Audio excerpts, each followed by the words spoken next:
There are several steps involved in diagnosis and treatment of pneumonia. As with most diseases, pneumonia cannot be diagnosed with only one diagnostic tool. Diagnosis is like a puzzle that is solved on the basis of findings of different diagnostic tools available to the clinician, and each tool plays a very important role. And treatment should not be started unless all tools are pointing in one direction. Now, because of time restriction, we'll only discuss two of these tools, which is history and the other one is physical examination. The remaining two tools will be discussed in next lecture, and the last lecture will be about treatment and what antibiotics to choose. So as discussed, these tools are history, physical examination, imaging tools. The most important one is chest x-ray, and the CT scan can also be used to rule out other pathologies, and ultrasound can also be used sometimes. The last one is a laboratory test. The first tool is history, so let's talk about it. In case of pneumonia, patient presents with the history of cough, fever, chills, and lethargy, but it is important to understand that many other conditions can and do present with similar symptoms. For example, cough and fever can also be caused by tuberculosis and cancer, as well as a number of other illnesses. So how do we make up our mind at this stage? Say for example, if patient has had a close contact with another TB patient at home, and or has been a heavy smoker, we cannot just say patient has pneumonia and go home. Well, patients with tuberculosis or any type of lung cancer will normally have a history of weight loss as well. Age also plays an important role, although there are exceptions. In tuberculosis or cancer, symptoms are normally chronic rather than acute.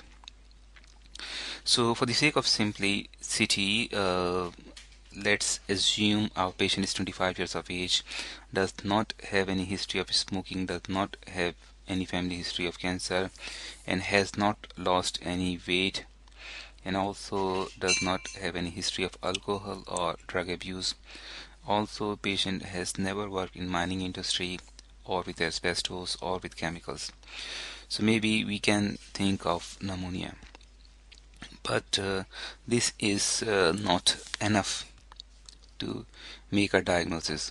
So we'll have to use next tool, which is physical exam. Now, physical exam, this is a very broad topic, and this can be a detailed lecture, but we are trying to keep things simple, and we are suspecting pneumonia. We'll only do auscultation and percussion. If the history was different, this would not be enough though.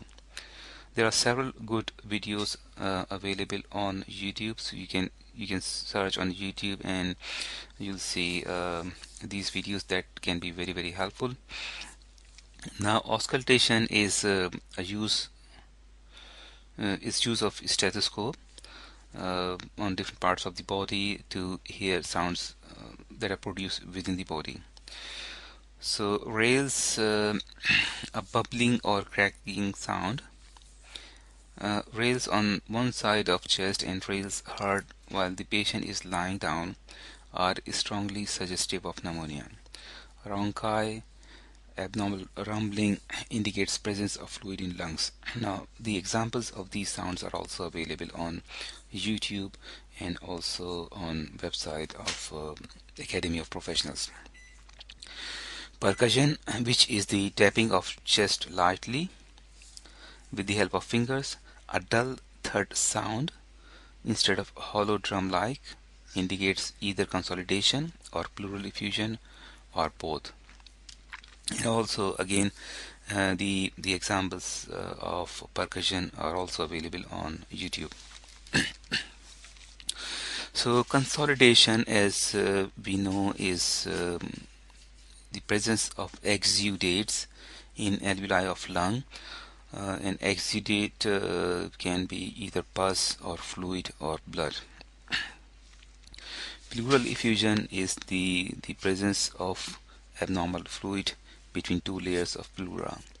Lungs, as we know, are covered by a double-layered membrane, and the accumulation of excess fluid in between these two layers is known as pleural effusion, and it is a complication of pneumonia as well as some other pathologies. So that is for the day. We'll discuss these tools in next lecture, and this is the last slide. The lecture is prepared for academyofprofessionals.com, and these are the references. Thank you very much.